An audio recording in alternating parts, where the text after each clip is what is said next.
So yun, magandang hapon mga kapatid. Ngayong araw is December 5, 2023. Ako nga pala si Andy Fernando at ngayon is tadako naman tayo sa panibagong topic natin na may Bible verse na Jeremiah chapter 17 verse 7 and 8. So ngayon panibagong series naman yung ating tatalakayin kasi dumako na si Pastor Russell Ocampo sa panibagong topic niya na itong series na to is meron yung pamagat na growing deep or yung palalim na paglago. Pag sinabi natin kasing paglago, ito yung example natin is yung mga sanga, dahon.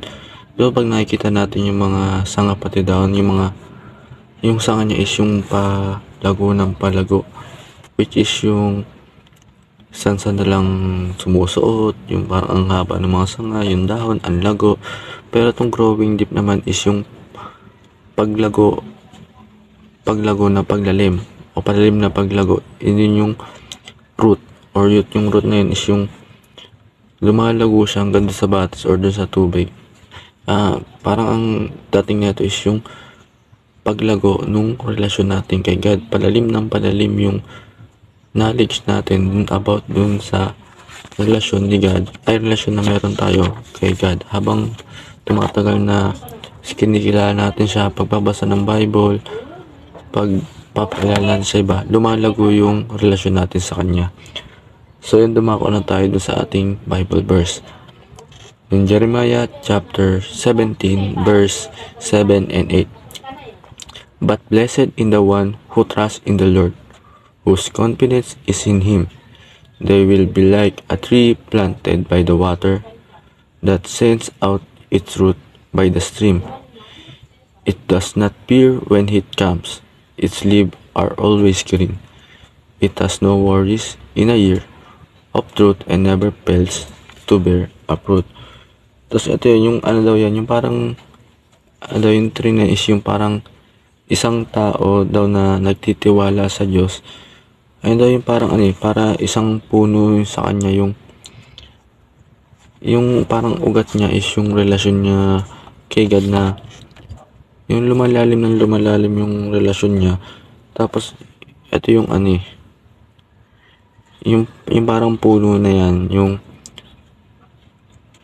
hindi natatakot yung it does not fear when heat comes. Hindi natatakot sa init, sa tagtuyot, or dun sa paglagas ng mga dahon niya. Ayun daw yung it has no word in your truth and never fails to bear a fruit. Ayun yung habang nanlulumbay tayo dun sa salita ng Diyos, patuloy yung paglago natin. Tapos yung dahon ng puno na yun is hindi malalagas or magiging patutuyo. Ayun yung mananatili siyang berde at mananatili yung paglago.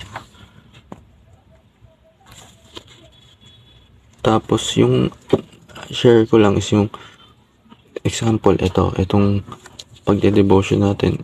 Ang share ko lang is, alam nyo ba dati na hindi ako talaga nagbabasa ng Bible, like kahit anong salita, Bible verse, di ko inaano. Pero simula nung napunta ako dun sa CLCC, natuto na ako mag-devotion. Through devotion, natututo ako, lumalalim yung relasyon ko kay God. And through that, nakikilala ko siya at natututo ko, tinuturo ko naman dun sa sa mga nanonood.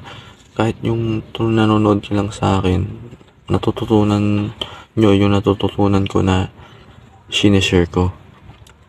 Tapos yun naman, dumako naman tayo sa ating kaalaman or dun sa ating teaching. Unang teaching is meron itong tatlo. Una is yung we grow in our faith when our confidence is God. Lalago yung pananampalataya natin kung yung faith natin is may confidence or may confidence tayo na parang kumbaga umaasa tayo na sa lahat ng problema natin or lahat, yung parang pinuput lang natin yung trust natin kay God na sa lahat ng bagay ipagkatiwala natin lahat ng problema or meron kang gustong makamit, ipagkatiwala natin kay God kasi hindi niya tayo bibiguin. Tapos, pangalawa is we grow in our faith when we exercise our faith. Yung parang, sabi dito is yung mag-grow yung faith natin kung in-exercise natin to lagi. Example lang natin is yung muscle natin. Yung muscle natin, di ba, malaki yan. Pero subukan natin mag-exercise yan. Manatili na 40 days yan. Tulog lang tayo, wag tayo mag-exercise. Yung muscle line is papayat. Kagaya, ganun din yun. Kung hindi tayo exercise natin yung faith natin kay God, hindi lalago yun. Parang matutuyo lang yung mga knowledge natin, hindi lalalim. Tapos yung sa pangatlo naman natin is yung we grow in our faith when we get daily nutrients from the Bible. Lalago tayo, patuloy tayong lalago. Kung yung nutrients na sinasabi is yung Word of God, patuloy tayong lalago kung lagi tayong magbabasa ng Bible. Ayun yung Bible naman kasi yung salita ng Diyos, or kilala natin siyang lubos. Kunyari, yung kaalaman natin, ay wala tayong kaalaman, pero through Bible matututo tayo sa mga salita ng Diyos. Yung kaalaman natin, palago ng palago yun, dumadami yung kaalaman natin. Tapos yung kaalaman natin, hindi lalago yan kung pananatili natin kaalamanan. Siyempre yung kaalaman natin, mas lalago yan kung hindi natin pananatilin, kung gagawin din natin, i-apply din natin sa sarili natin. Kunyari, example natin, ang basketball, di ba?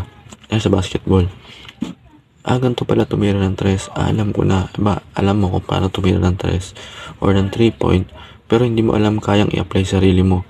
Hindi naman pwedeng isipin mo lang yan. Ganun pala yun, makaka 3 point na ako, iba hindi magagawa yan kung hindi mo rin gagawin. Ganun din sa pananampalataya. Kung hindi mo rin gagawin yung mga inaaral mo, tinuturo mo, or papakalat, hindi yun lalago. Tapos yun, dumako naman tayo sa application. Itong application meron din ulit 3. Una is yung put our confidence in God, knowing that God will know us. Pag tayo daw confident kay God, or yung di tayo niya bibigyan, parang yung mainam ng pagpapakita ng pagtitiwala sa Kanya is example, madami kang problema, talagang down na down ka na, parang naiiyak ka na, parang hindi mo na alam yung gagawin mo, wala ka nang masasandalan, pero mali yun. Kailangan, kahit nung gano'n na problema ka, magtiwala ka pa rin kay God na tutulungan ka niyang lampasan to. Isipin mo lang in a positive, na itong problema na to, binigay lang sa akin to siguro ni God kasi meron siyang magandang plano sa akin pag nalampasan ko to. Or mas maganda yung parang magkakaroon ka ng kaalamanan or matututo ka doon sa pagkakamali mo, and papalakasin ka pa ni God. Parang pagkatiwala mo lang sa Kanya lahat. Pangalawa is exercise our faith, especially thought situation. Yung faith kasi na exercise yun, diba? Gaya nung sinabi ko nila, pag hindi mo yung hindi mo lang siya pwedeng exercise na pag masaya ka, madami ka na natatanggap na gantimpala, tuwan-tuwa ka, pasalamat ka kay God. Exercise mo rin kahit masaya kayo nga, ibang magtiwala ka gaya nung una. Itiwala mo lang sa Kanya, parami kang problema. Exercise mo lang, read the Bible every day. So, get daily nutrients through daily devotion. Magandang disiplina talaga yung pagbabasa ng Bible. Yung marami kang makuha nutrients through. Nutrients means yung kaalamanan or yung relasyon na kay God, yung parang kaysa yung mag-isip ka lang ng mga problema, isipin mo lagi may positive way. Yung mga nutrients na makukuha mo kay God or sa Bible, pag nagbasa ka nun, kailangan mo siyang lubos, i-apply mo lang sa sarili mo, kaya mag-share ka din sa iba. Tapos yun, apply naman tayo sa ating discussion. Why should we need to exercise our faith in order to grow spiritual?